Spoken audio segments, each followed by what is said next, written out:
Starting week 2 of my SNAP challenge, I rolled into the grocery store this week feeling confident. This time around, I have Hy-vee Dietitian Andrea Shelley on my side. And in an effort to make my meals a little healthier, our first stop this shopping trip is the produce department. Typically, you're going to find the best buys on things that are in season, but you really want to pay attention to things that are in the ad and that are in season. You're going to get the best bang for your buck, and if they're in season, they're going to taste better. Lucky for me, raspberries are on sale this week, so I grabbed some of those and they look great. But raspberries weren't my only option. Andrea had another great suggestion for getting fruit in my diet at a low cost. So I know you said you were always on the go, so bananas are excellent for that because you can just take it, peel it, eat in the car while you're walking. Not a hassle at all. You can also pair it with your peanut butter that I know you already have. Yes.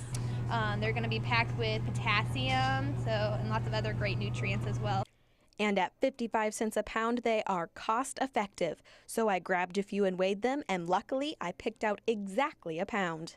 After updating my total, we went from produce to protein, and I learned some more great ways to make the most of my budget. So now we're on to the part of the weekly shopping trip that's usually going to be the most expensive, the meat. Right. So what can I do to help keep costs down there?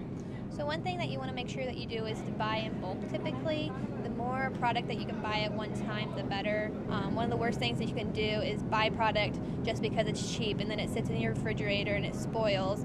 Because, if it's just you or maybe two people, buying in bulk is going to be too much for the two of you to eat before it goes outdated and then you end up throwing away money. So just take part of it, wrap it in a little bit of freezer paper, throw it in the freezer, and it's good for a really long time.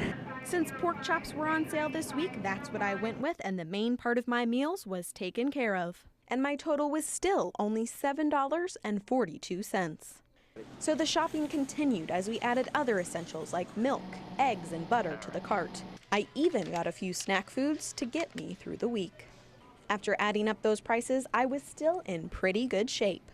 Well, I'm doing pretty well on my budget, which means I should have enough money to get some potatoes, one of my favorite things. So can you tell me a little bit about this particular kind of potato? All right, so this is actually the Hy-vee one-step potatoes. All the proceeds from these potatoes go towards making community gardens. So great way to give back. Potatoes, if you eat the skin of them, are going to provide some great nutrients, fiber, which again is going to keep you full.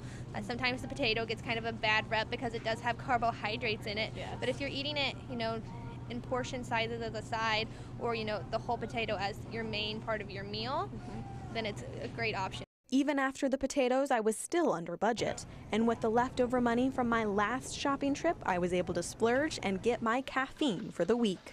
But then it was really time to put my math skills to the test. At checkout, I could tell I got even more groceries this time around, and my total only came to $32.57. A little over budget, but that's okay since I was under last week. So I left the store with a full cart, feeling eager and confident about this next week of the challenge. Reporting in Kirksville, Kaitlin Berry, KTVO News.